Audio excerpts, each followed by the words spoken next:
Okay, I think we'll make a sort of start.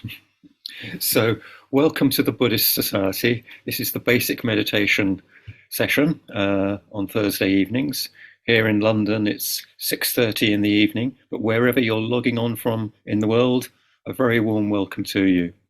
My name's Richard, and I co-run this class or co-work it with my colleague Colin, whose class it is, and we sometimes have Ajahn Subhaddo, who joins us and teaches. And he was here in London the last 2 weeks. I expect he's now back in Spain. So we're going to be together for an hour and a half, approximately, and we're going to do some meditation together. And I'm going to give some very basic instruction and just some guidance, especially if you're new to meditation. And I think we'll make a start by just getting ourselves into a comfortable position. So if you'd like to start just by checking out how you're sitting and just simply checking that you're sitting in a position that you can hold reasonably comfortably for about half an hour or so without too much movement. Now, do make allowances for your body. I guess not many of us are 18 or 21 anymore, and bodies change over time. So do make allowances for how your body is. So there's no need to sit rigidly straight and upright if that's going to make you feel uncomfortable, and just get comfortable. That's the main requirement. So meditation, especially in the Buddhist tradition, is about the way out of suffering, not the way of increasing suffering. So that's a starting point, get comfortable. And then one of the places that I usually go to in my own practice, and this I think is a good starting point for any of us, is just to drop your attention downwards. So you could just start by checking that you're reasonably upright as much as your body will allow. And then just drop your attention down. You could almost let gravity take it down for you. So instead of forcing it or trying to drop your attention, just allow it to be taken down by the force of gravity, as though it's natural. And if it helps to close your eyes, that's fine. If you'd like to have a half-opened eye position, looking at a blank carpet or a wall, that's fine too. Just find what works for you. And when I say drop your attention down, what I'm talking about is just connecting with the sensations in the soles of your feet if you're sitting on a chair or a settee, or if you're sitting cross-legged on the floor, it would be your ankles and your shins, so the points of contact with the floor.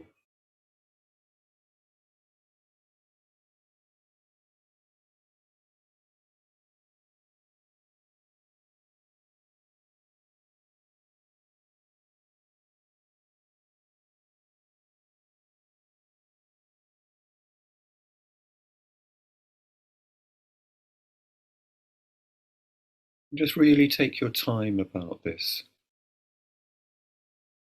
The invitation is to slow down whatever else you've been doing this afternoon or this evening. See if you can just park that and really take your time and just explore that sensation of touch with the ground that supports you.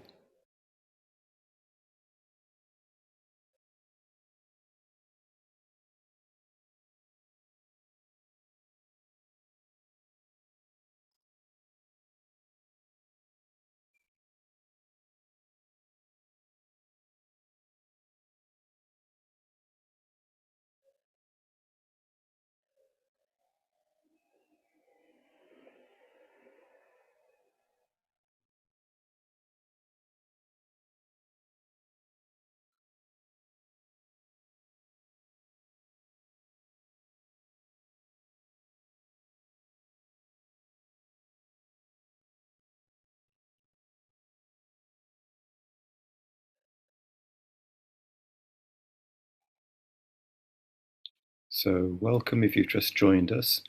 We're just connecting our attention to the points of contact with the floor. That's the soles of our feet or our ankles and shins. And the other invitation that goes with this is just to notice where your attention actually goes.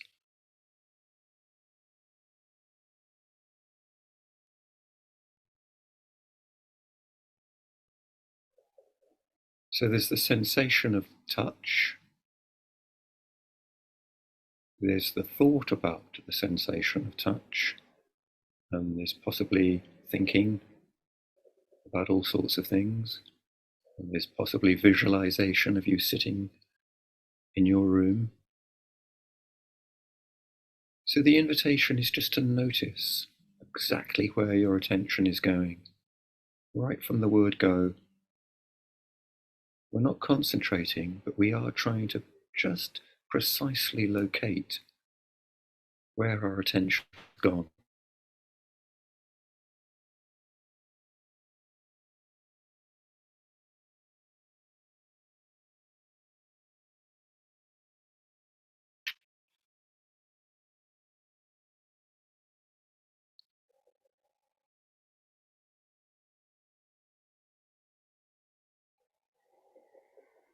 And we can start to explore this in a little bit more detail.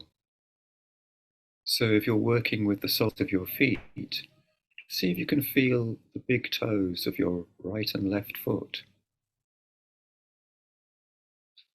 And if you're working with your ankles and shins, just notice the bits that are really contacting the floor the most.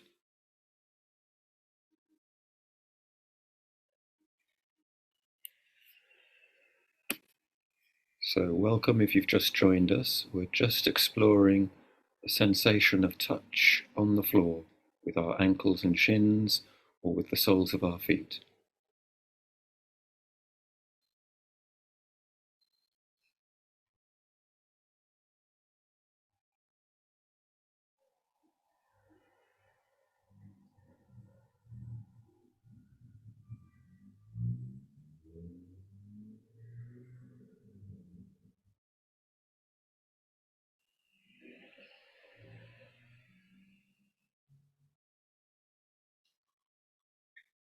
So if you've just joined us, welcome. And we're just exploring the sensation of touch of on the floor where we're sitting.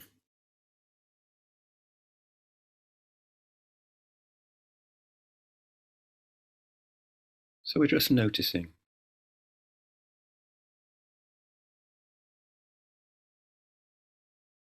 And as I said before, there are all sorts of possibilities. We might be thinking about the touch, we might be visualizing it, and we might be experiencing the sensation of the touch.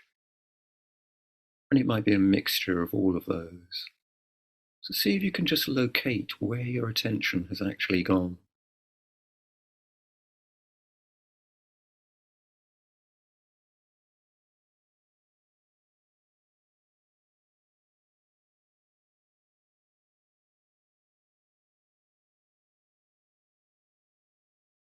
Okay, so let's move our attention upwards to the sitting bones on the chair or the cushion. And again, in exactly the same way, the invitation is just to notice. Notice the sensation of touch. How does it feel to be sitting where you are?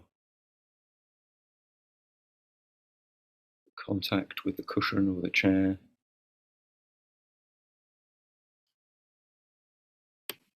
The weight of your torso. How does it actually feel?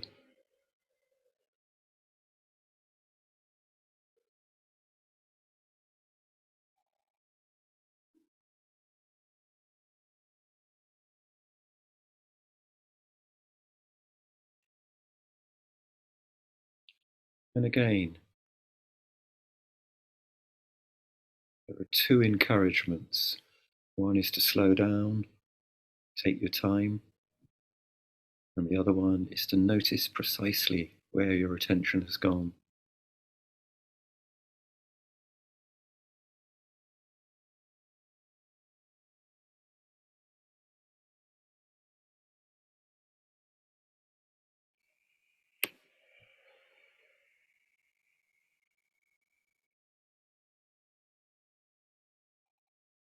So if you've just joined us, we're just exploring the sensation of touch as we sit on the chair or the cushion or the settee.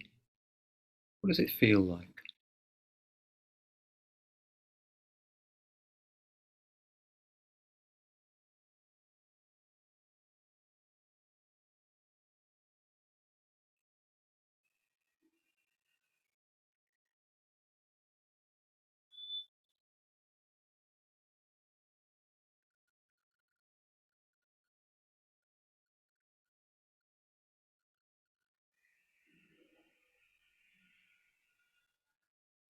And then I invite you to move your attention upwards again to your back and your spine in particular. And as I said right at the beginning, you don't have to be rigidly upright, just reasonably straight, as much as your body will allow. And always, always make allowances for the frailties and the weaknesses of your own body. And comfort and ease is the main encouragement here. So how does your back and your spine in particular feel?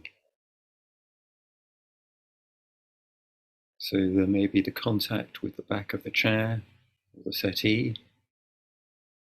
You may feel that. Or if you're sitting unsupported, how does that feel?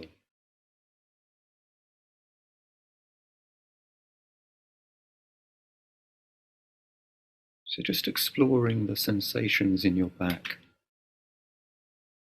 and noticing how your torso is supported by your spine.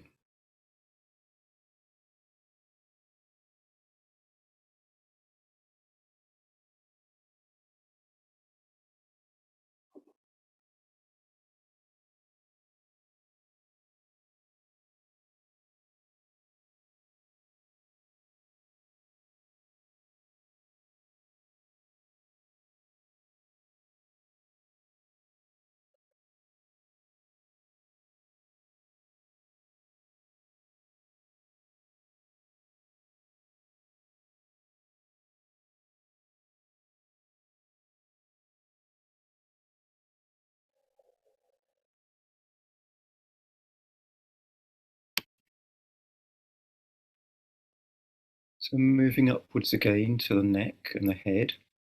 Just see if you can align your head and your neck with your spine. Again, not so that everything's rigidly straight, but just in a reasonably upright column. Just so you have a feeling of alignment and possibly balance. And do get comfortable.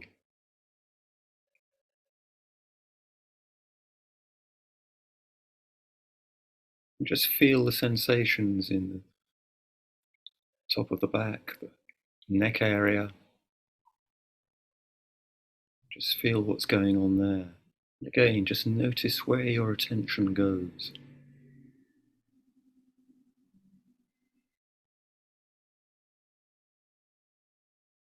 Now, if lots of thoughts are coming drifting in and taking you away from the sensations, that's absolutely fine. You haven't made a mistake. Just notice it. Just notice it and then just gently bring your attention back to the sensations.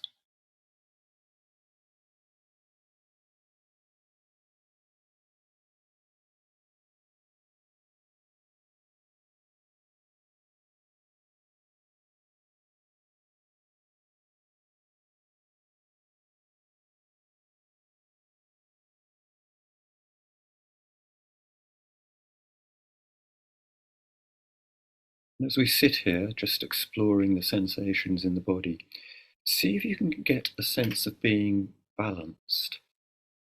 So you've got your sitting bones, you've got your feet on the floor, or your ankles and shins.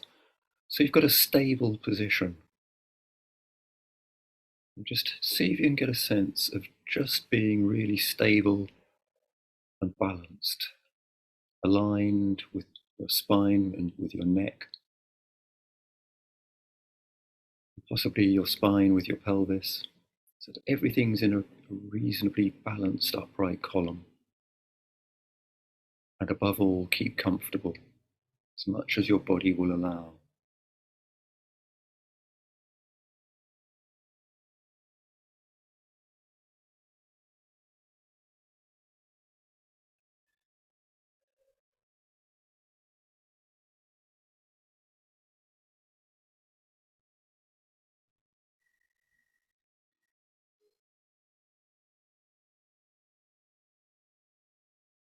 And if you haven't already done so, just see if you can relax your hands in a neutral position, either in your lap or on your thighs, upturned or downturned. If you're new to meditation, just find what works for you. What feels natural and comfortable? I mean, really, all that we're looking for here is just a neutral position where we don't have to worry about what to do with them.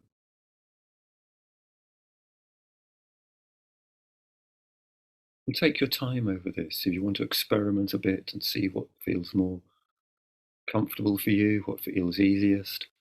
That's fine. Just experiment a bit.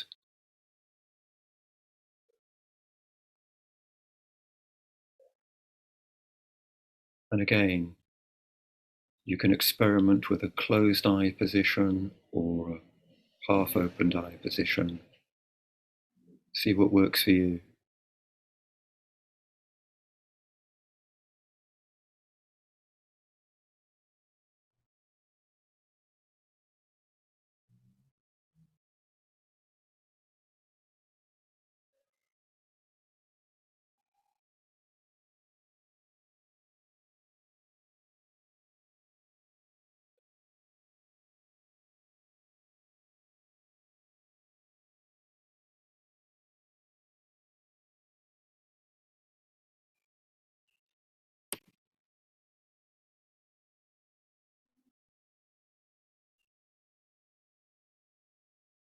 And then see if you can take in the whole of your physical body, from the crown of your head to the soles of your feet. Just sweep the body right the way down, exploring just this whole sensation of the physical aspect of your being. So you might notice your sitting bones on the chair or the cushion, the points of contact with the floor, that's your ankles and shins or your soles of your feet. And then the clothes on your skin surface.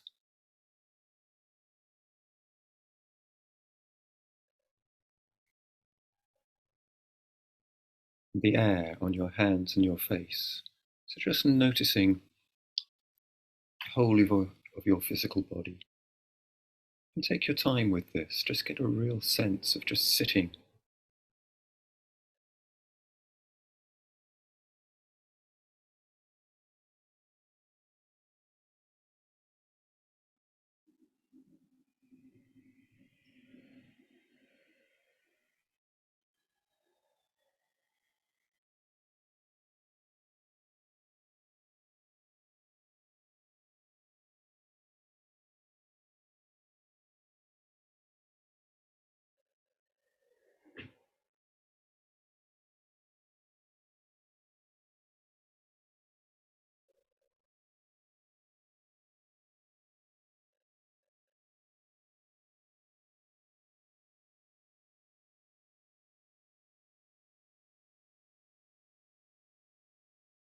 And one of the things you may notice with your attention is that it moves. Part of the time it may be with the sensations in your body,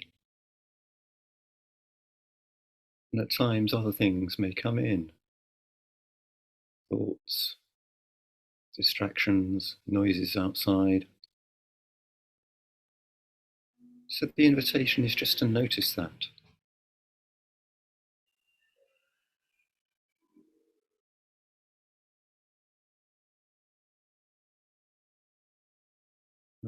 None of this is a concentration exercise. It's just a lightly noticing exercise.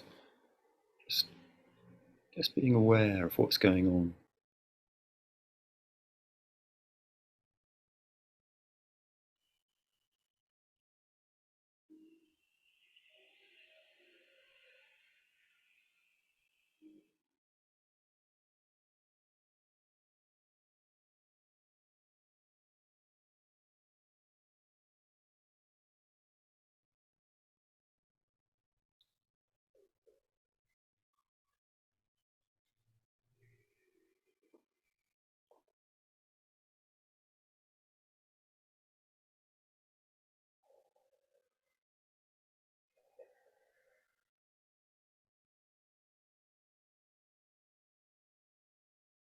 So we have the general sense of the body, and we have particular areas of the body.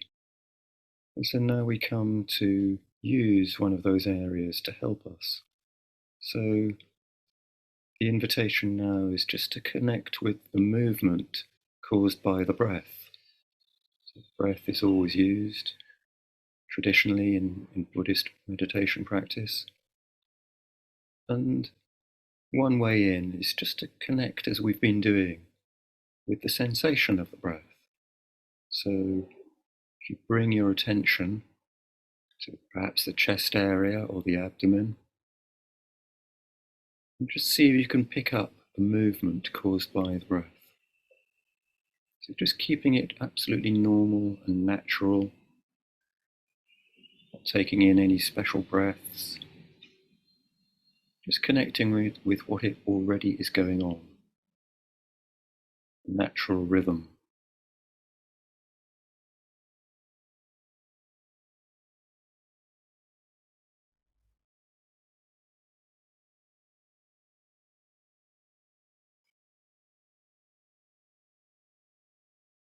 And again, the invitation is just to notice. It's not to concentrate, not to shut everything else out, not to tightly grasp after the breath. It's just to simply lightly, gently notice.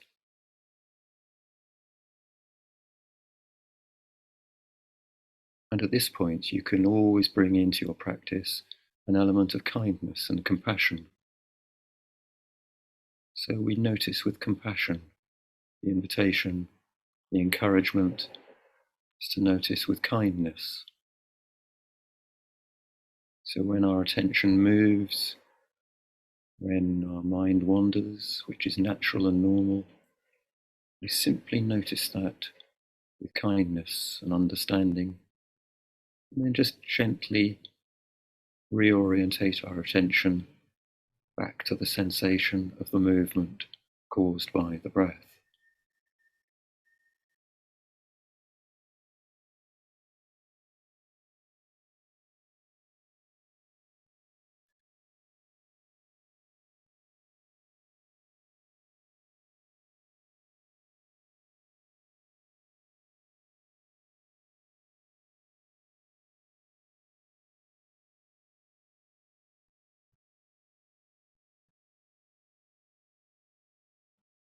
And here it's useful to remind ourselves that to slow down is an act of kindness. To notice without getting into a reaction is an act of kindness.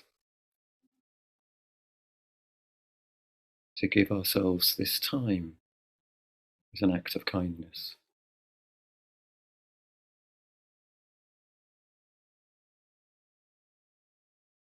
To allow ourselves to feel at ease and balanced is an act of kindness.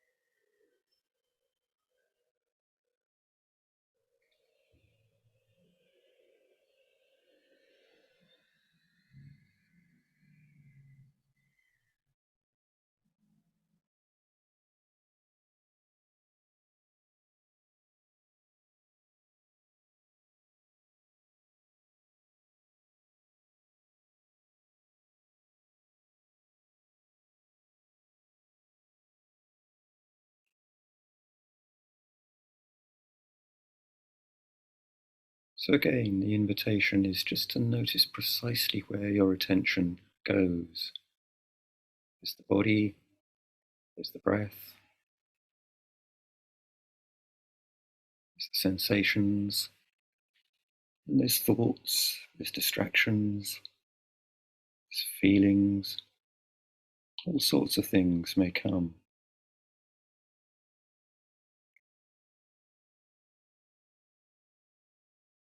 And the encouragement is simply to notice them,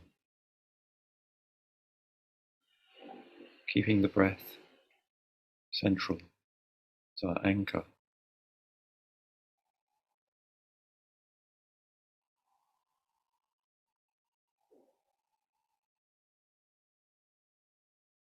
And again, this is a balancing act, reorientating ourselves to the sensations without tightly grasping after them.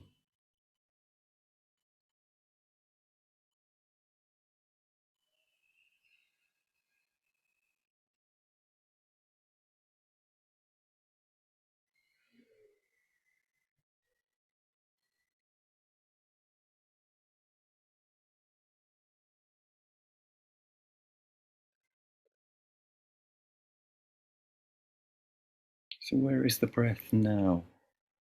Where are the sensations?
So we're just noticing, just being aware,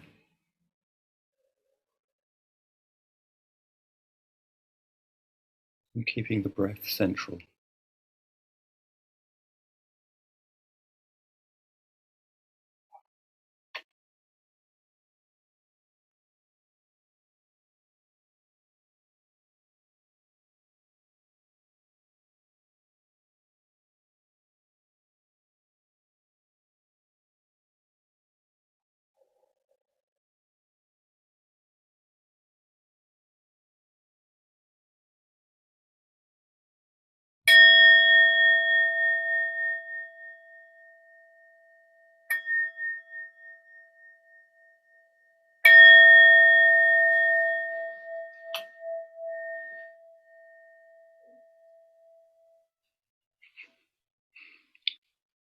So please feel free to stretch and move and readjust your posture.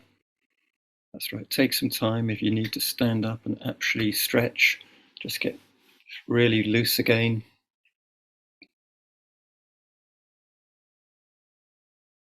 And well done for sitting through what was pretty much half an hour of sitting for those of you that joined right at the beginning. Yeah. So again, just get comfortable, and I'll just talk a little bit about what we've done and then where we're going.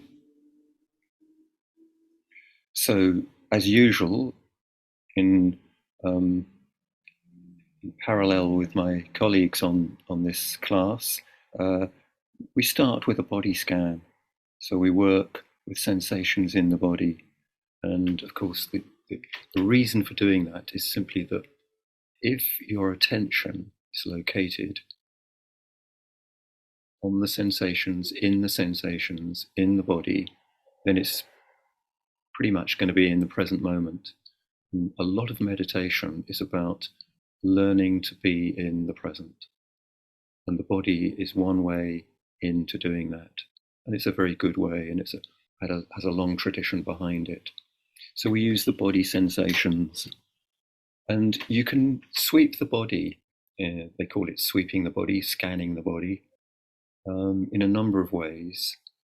You can go from the crown of the head downwards, or you can start at the feet and go upwards. There are no strict rules about this. You'll find different practitioners use different methods at different times.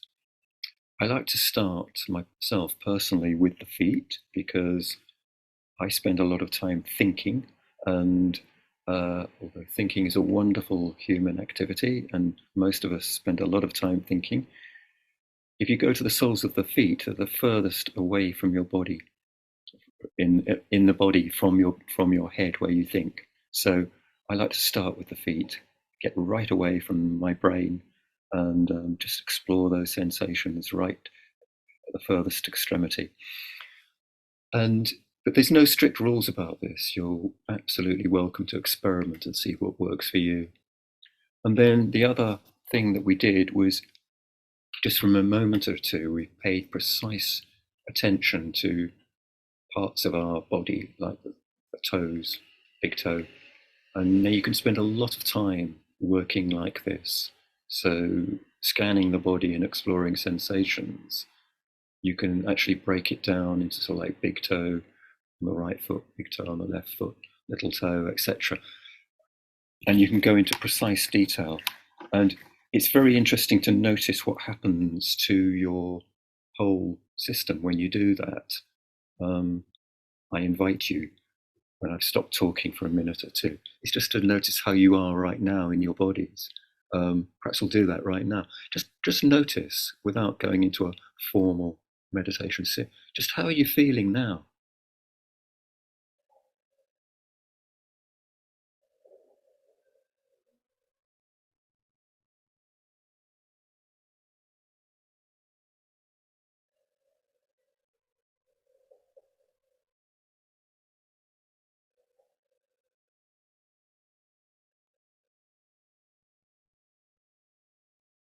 So you can pretty much do that at any time during the day. Is you can just stop, pause, and just notice.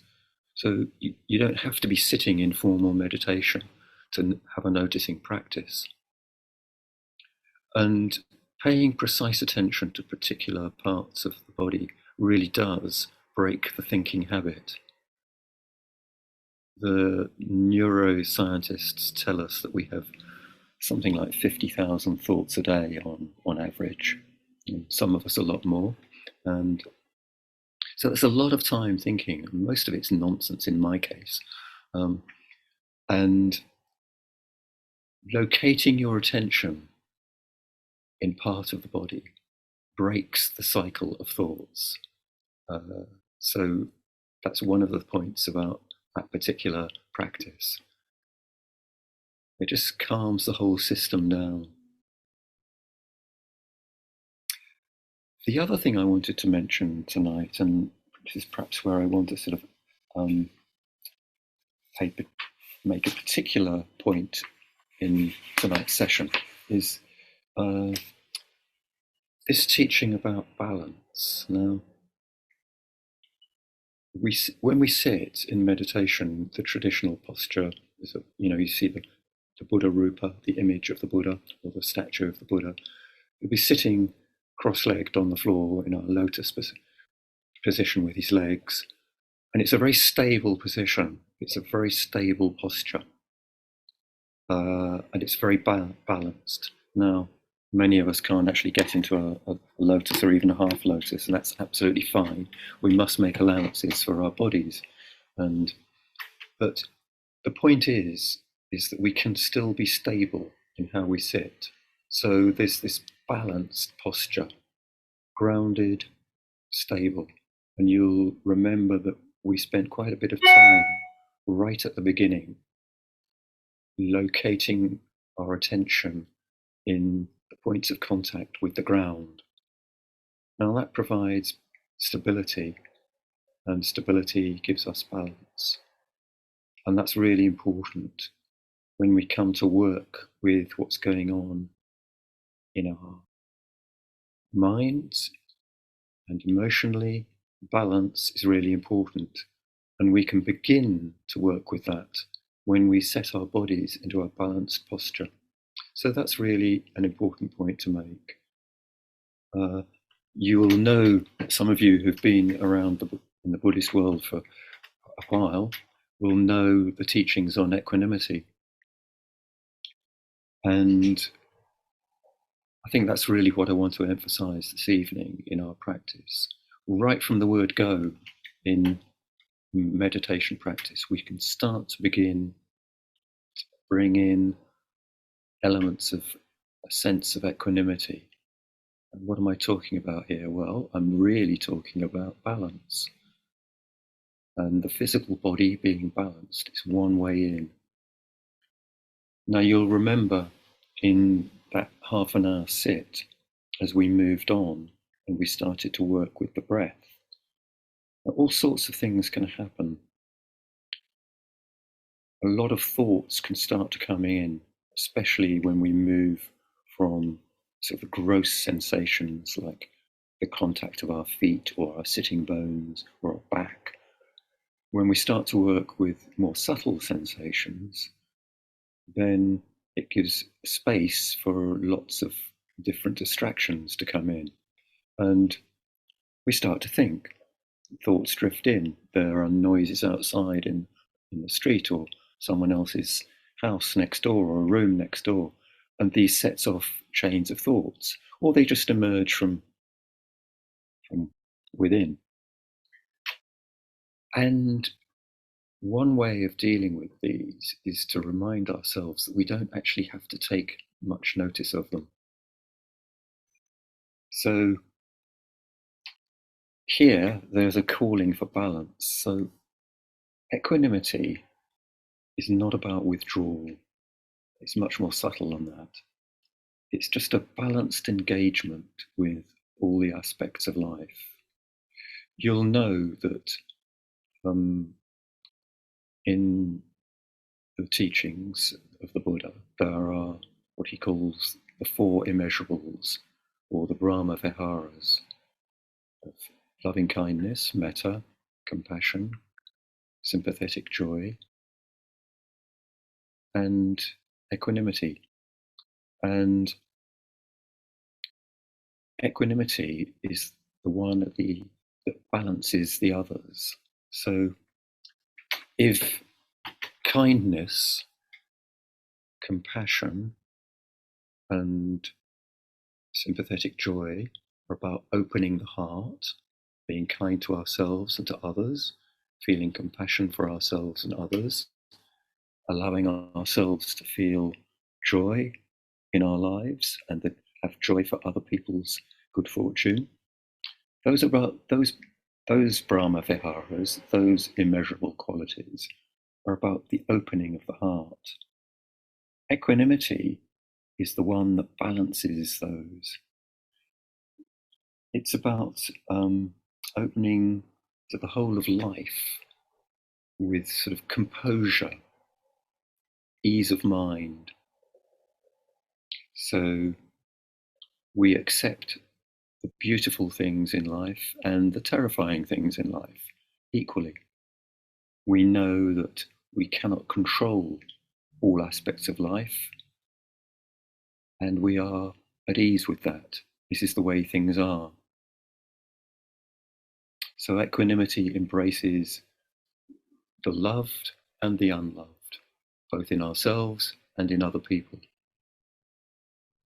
So it's very easy to feel metta for people that are very close to us and very kind to us and very good to us. It's much more difficult to feel metta for people that actually we have a problem with or we have difficulties with. Well, equanimity is the sort of composing quality, the composure, the balance that allows us to do this. And they work together and not actually separate qualities. They are sort of interwoven, but for purposes of exposition, it's quite useful to sort of talk about them, one by one. So equanimity embraces both the agreeable and the disagreeable, the pleasure in life and the pain in life. And we learn to accept it, really.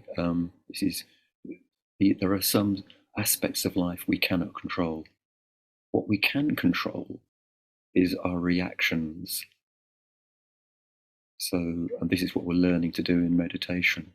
It's actually to learn to be balanced and composed and at ease, regardless of what's going on in the world out there. Now, that's not to say we don't care. We care deeply, and we don't allow it to knock us off our balance. There's a wonderful quote from the Dalai Lama when he says, the most important thing I have is my peace of mind. And that's really very instructive. He knows that he cannot control many aspects of the world, and we know that really, if we're honest with ourselves. But what we can control, we can influence, really with a great degree of impact, is our own reactions to the world. We can place as a priority our own peace of mind, and that's an important aspect of meditation. So equanimity embraces the loved and the unloved, the agreeable and the disagreeable, and the pleasure and the pain in life. And crucially, it sort of reduces clinging and aversion. So we know that we can't cling to things because they're impermanent. The good things that we have, they're impermanent. We know we can't cling to those. And we know that we can't eliminate the difficulties in life, the difficult experiences, the painful ones. So we know there are some aspects of life that we're averse to. We actually can have a balance about it. So the opening aspect of equanimity is it builds on kindness and joy and compassion. So there's an open aspect to equanimity, and it builds on the opening of the heart that we find in the first three immeasurable qualities. And if you think about metta and kindness, really, this is about opening the heart. So those qualities are cherished and accepted by equanimity. We appreciate them, and we accept them for what they are. And then the second aspect of equanimity is this composure. It's just an ease of mind. We're not attached to outcomes. And here's a really important teaching that we can actually obtain through sitting daily in our own practice, is that we engage with this not because we want to get somewhere, but because we appreciate we're in a process. This is a training. It doesn't happen overnight. We can be patient about it. We can work slowly. There's a wonderful quote from T.S. Eliot where he says, "Take no thought for the harvest, only of proper sowing." So I'll say that again slowly. Take no thought for the harvest, only of proper sowing. And what he's getting at there is that outcomes are really often outside of our control. A gardener or a farmer will plant seeds, and so long as he tends the soil, does his bit, nurtures it carefully, waters it, protects it from the wind and the frost, then nature will do the rest. The harvest is not in his control. So too with meditation practice and our own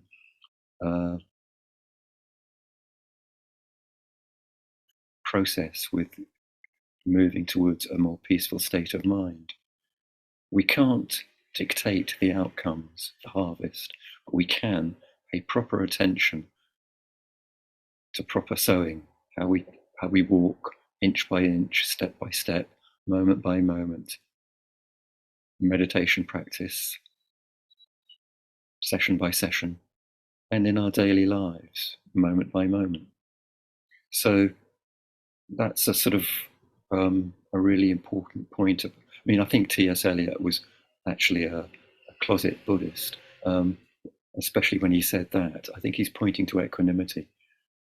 Actually, on that note, somewhere it is written that he used to attend the Buddhist Society many, many years ago, back in the 1920s. Not many people know that one. Um, he, he later went on but to become a high Anglican. He didn't find his home within Buddhism, but certainly some of his works have a very have a flavour of Buddhist practice about them. Um,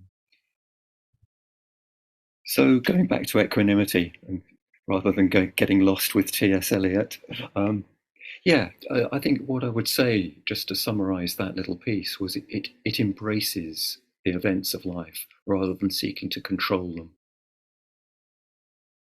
And that's a really useful one. And so too with our practice. You know, we sit and we work with the breath, and thoughts come in and they drift us away onto this or that. And we can be really balanced about that. We can know that actually we're in a process. We do not have to be 100% locked onto the breath for the whole of our 30-minute sit. No, that's not what practice is about. Practice is about actually a process of working with these distractions, knowing that that's part of life, that's part of how the mind is. And we can be at ease with that. So there's this wonderful prayer that many of you will be familiar with from St. Francis of Assisi, who also I think was a closet Buddhist. But he said, you may know this, may I have the strength to change the things I can change, patience to accept the things I cannot, and the wisdom to know the difference. Now, that is almost a summary of equanimity. Um, yeah, I don't think I can add to that, really. So let's do some more practice. I've talked for a fair while, but with those elements in mind. So we're going to sit now for about another 20-25 minutes. And right as we did at the start, let's just gather ourselves and get comfortable. Just as much as your bodies will allow, sit reasonably upright and make allowances for how your body is today.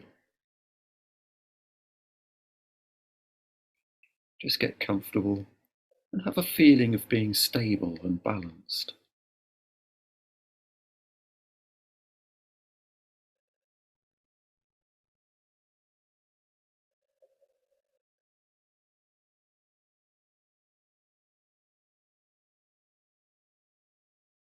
And then, right as we did at the beginning of the session, just allow your attention to be drawn downwards by gravity into the soles of your feet, or if you're sitting cross-legged on the floor, your ankles and shins.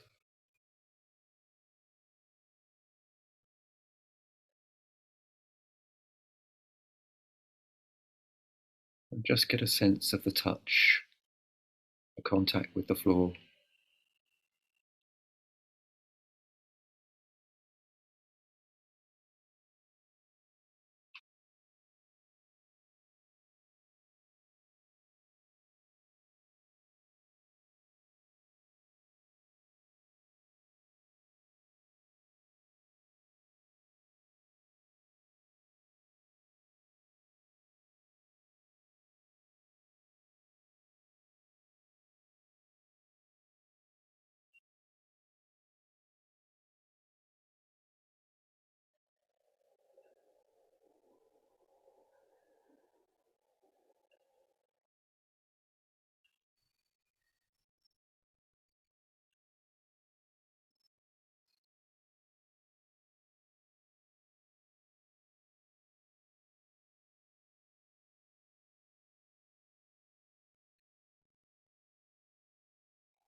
And then see if you could just contact your sitting bones on the chair or the cushion.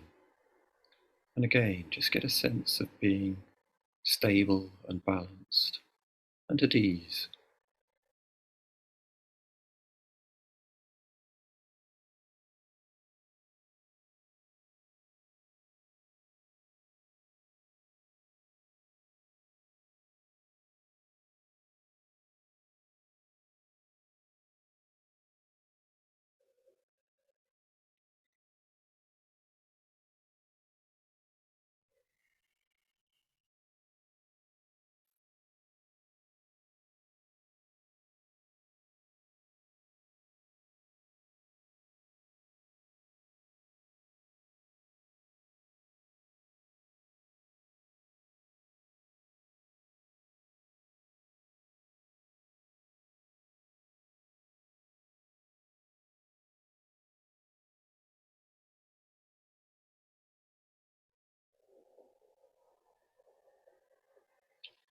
And then perhaps just get a sense of the whole of the body, a general sense from the crown of your head to the soles of your feet.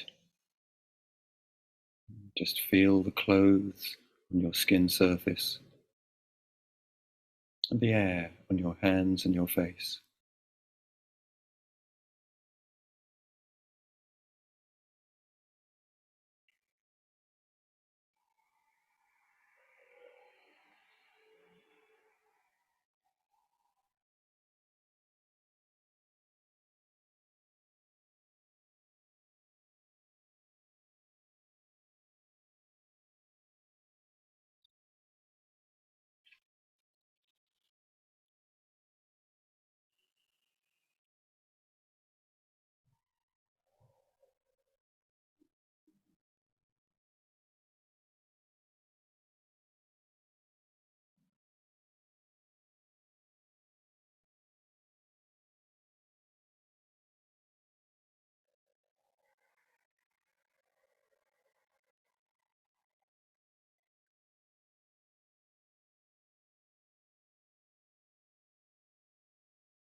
And then, as we did right towards the end of the last session, just see if you can connect with the breath without altering it in any way.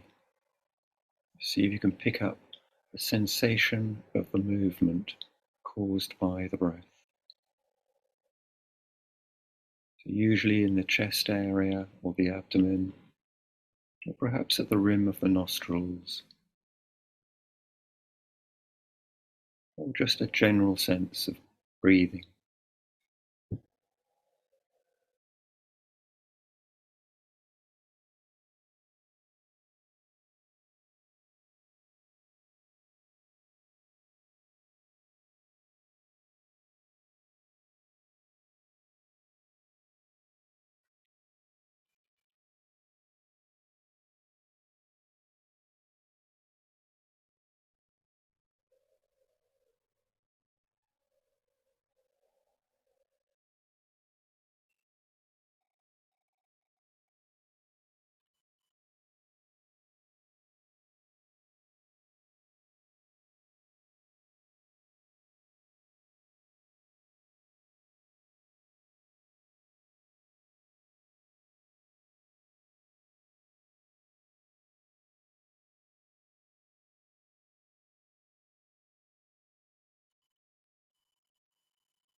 And as we move into working with the breath, perhaps you can just say to yourself gently, "May I be balanced and at ease."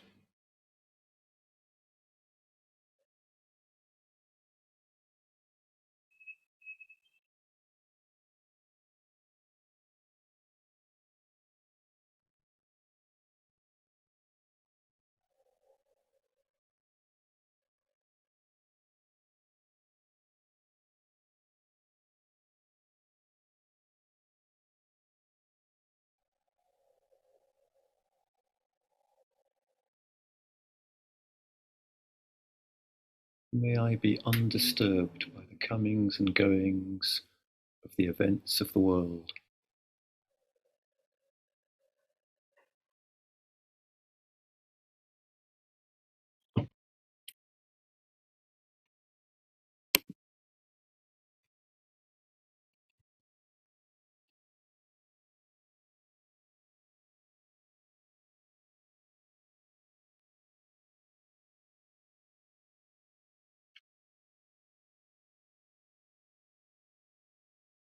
May I be peaceful.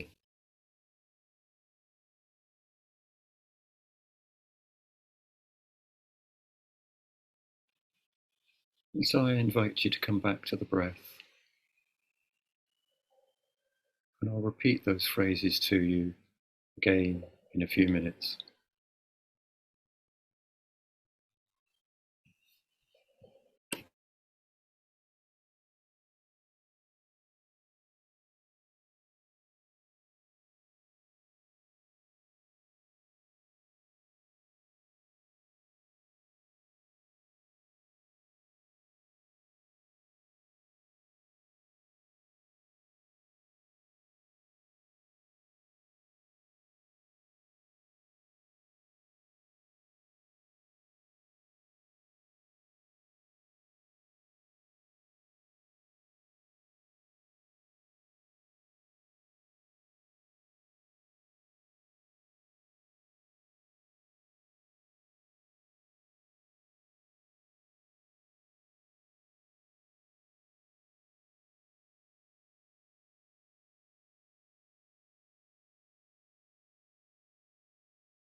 So hear the phrases one more time.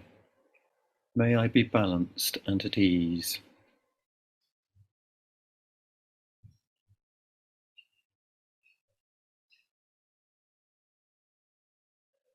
May I be undisturbed by the comings and goings of events of the world.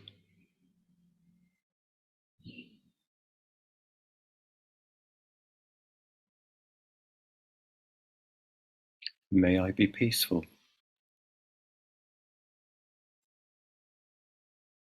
And there's the breath.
So just checking in, seeing where you are, where's the breath, where is your attention? Just noticing the breath. And here are the phrases one more time. May I be balanced and at ease.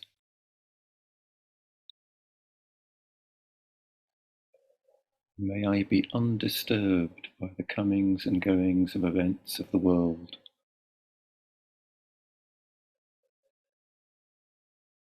May I be at peace.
So please feel free to stretch and move and adjust your posture.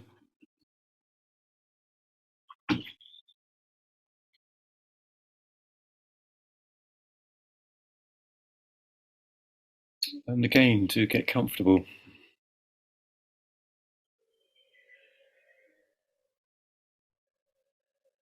So if anyone would like to ask some questions, that's absolutely fine. You can either unmute yourself or put them in the chat box down below and I will get them. Whatever suits your preferences. just to say one or two more things about equanimity whilst you think of questions. It's very easy to mistake equanimity for indifference. And of course, it's really precisely the opposite. It's really for people that care deeply, but it's the balance that allows us to care and to know that we can't control the world. So we can sit sending out metta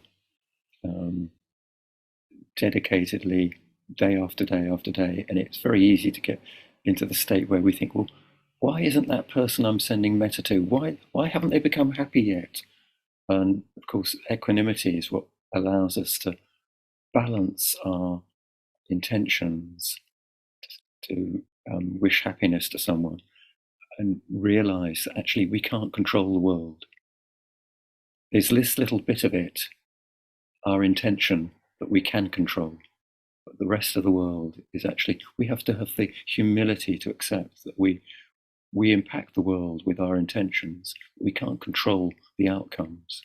So I think it's very important to recognize that equanimity is not indifference. It is for people that passionately care, really, really care deeply. But it's the balance that allows us to care without getting overwhelmed, really. So just a couple of more thoughts about equanimity. Oh, Jeff, yes. See you very, yeah. Welcome. Hi, Richard. Can you hear me fine? Yes, I can hear you. Yeah, I just wanted to make a comment. Ever since I was a young kid, I've always had the monkey mind. Oh boy, if I, grew up with that. And it wasn't until recently that I was diagnosed with severe ADHD. And like the Western world, they want to give you medication for that and medication for your anxiety. And I just knew there had to be a better way. So years ago, I actually came across a book by Thich Nhat Hanh. And I read that, and it was just basic meditation. It was a small rectangular book and talked about eating meditation, walking meditation. Well, I can tell you, I'm now 2 years without medication. I've gone off it completely. Practicing meditation more and more. I do it every day. And I really enjoy sitting down with yourself, Colin, and when Ajahn Barry comes on, joining you guys from Western Canada here every week is just absolutely wonderful. And you guys help keep me on the straight and narrow. Like the breath is. There was a quote that I read that said, stillness is the answer to, just about everything. Stillness to the breath, transfers to the body, transfers to my life around me. And basically, meditation has changed my life. And I just want to say thank you to you and everybody. Thank you so much, Jeff. That was such a lovely contribution.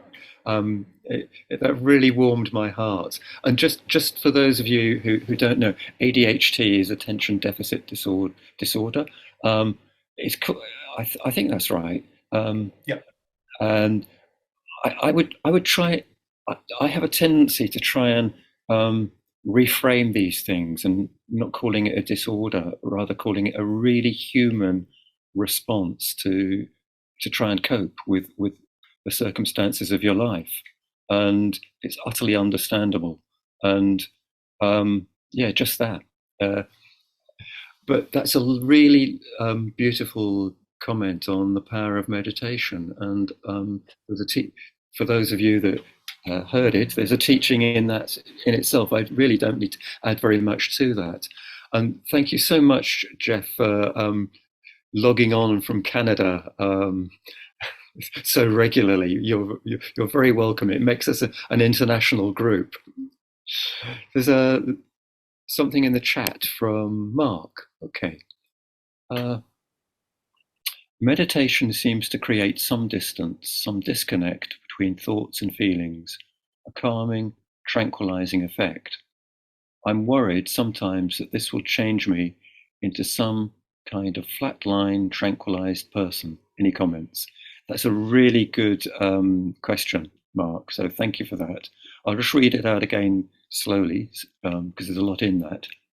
Meditation seems to create some distance, some disconnect between thoughts and feelings, a calming, tranquilizing effect. I'm worried sometimes that this will change me into some kind of flatlined, tranquilized person. Any comments? Well, my first comment would be that meditation is not designed to create a disconnect between thoughts and feelings. It's designed, and actually, if in my understanding and my practice, we notice the precise connection between thoughts and feelings. We notice how thoughts impact on feelings, and it's the precision that I was pointing to earlier in our very first practice of just noticing quite precisely where our attention goes. And the disconnect that you're pointing to, I think I may be wrong here, but I think it's something to do with when people talk about being zen about things and sort of being really cool and not reacting. Well, the practice that we've been engaging in this evening is really about not being overwhelmed. It's allowing ourselves to care deeply, and at the same time to know that we don't control the world.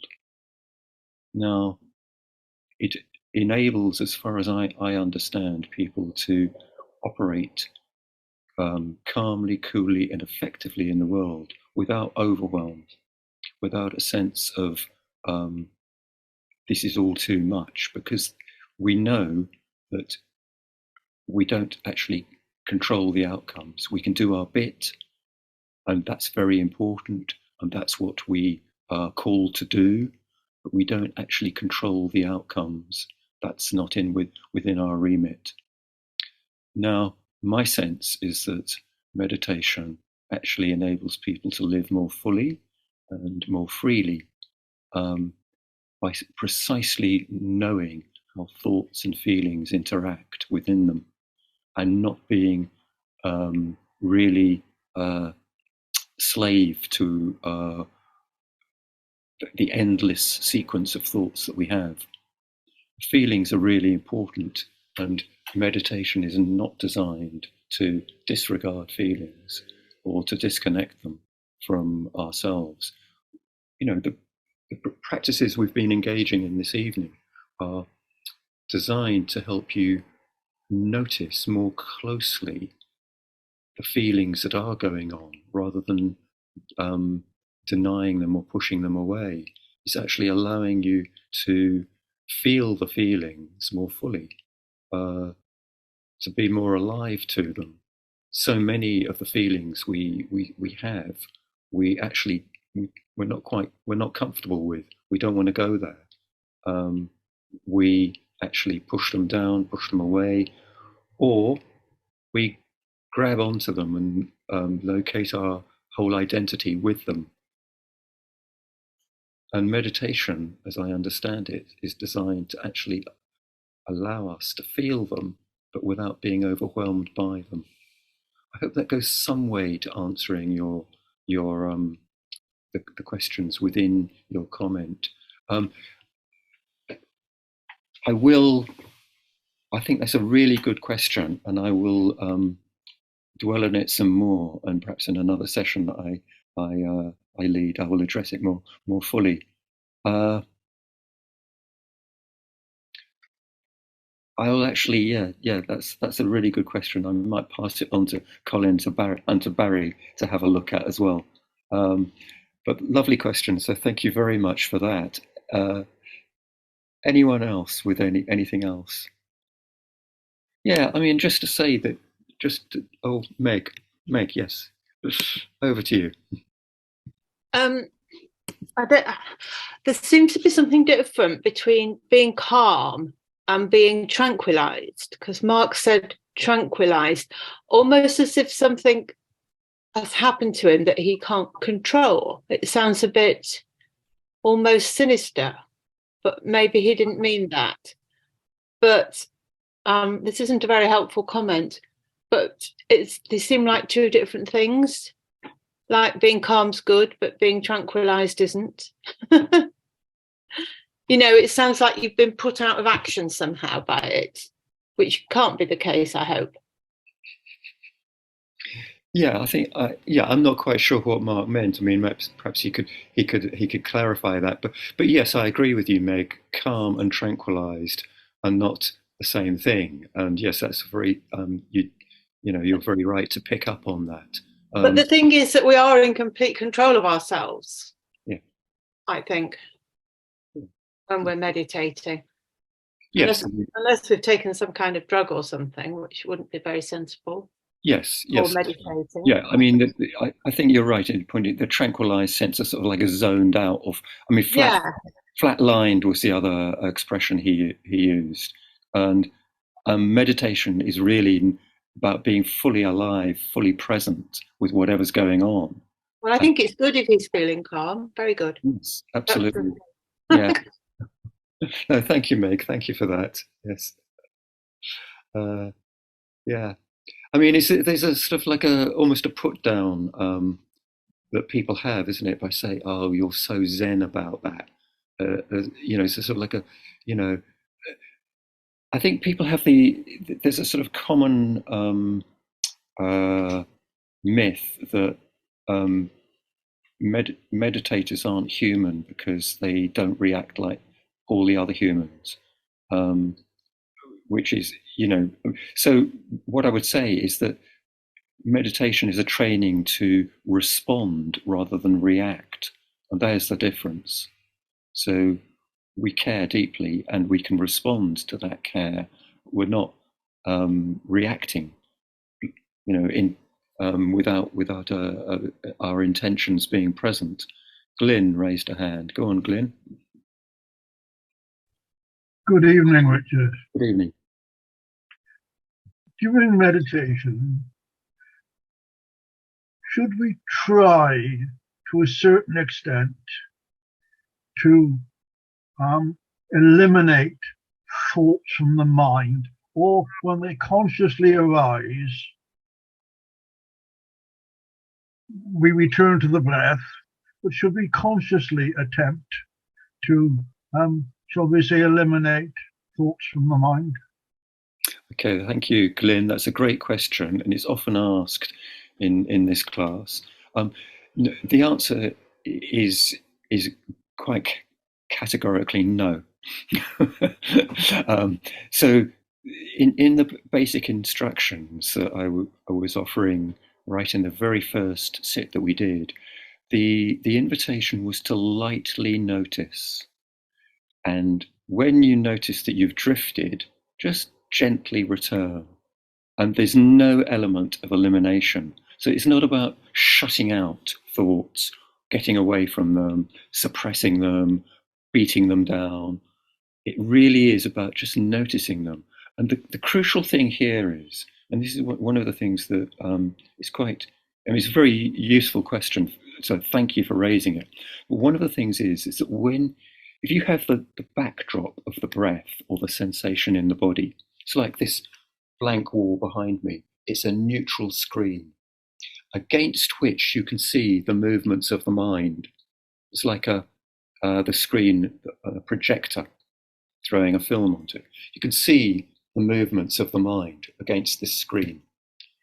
And once you recognize that your attention has gone to the movements rather than is with the breath or the sensations in the body, that recognition in itself changes your relationship with the movement, because you're no longer located right there in your thoughts about summer holidays, supper you're going to have after meditation, or whatever. It's noticing that you've noticed. And that distance, that little bit of distance, that's where your freedom lies. So the invitation is to lightly notice and gently return. So you don't have to push them away, just the sheer act of noticing allows you to then return to the breath with freedom. Would you say then that was open consciousness? Yes, you're on the right lines there. I don't quite. Open consciousness is a really good is a good phrase. Yes, it's an open awareness. So that's much more what is being encouraged in these practices. Certainly, it's not about eliminating thought. I mean, have you ever tried to eliminate thought? It really, if you try to suppress something, it seems to just bounce back with greater vigor and greater power and energy. So, and this is a very common thing that people have, is they think, they sit to meditate and they think, oh, I'm no good at this, my mind's all over the place. But hey, hang on, you've noticed that your mind's all over the place. That's where your freedom lies, in the noticing. So I appreciate that, because repression occurs at a later date, perhaps much stronger. Yes. Yeah, that's right. Yeah. I mean, you said the say it again, what you just said. I think I missed a word. Yeah. Repression Yeah. occurs at a later date in a far stronger form. Yeah, that's right. You push something down, and then as soon as you sort of take your eye off the ball, it bounces back with greater vigor. It's an energy thing, isn't it, really? So categorically the answer is no, don't try and eliminate thought. The invitation is to notice thought. So thank you for the question. That's lovely. Yeah. Anyone else? Okay, well, thank you all very much for joining with this online Sangha tonight. It's been a great pleasure. Colin will be here next week, and if you want to ask him some questions, I'm sure he'll be only too happy. So thank you all very much for joining, and I wish you all a very good week. Go well.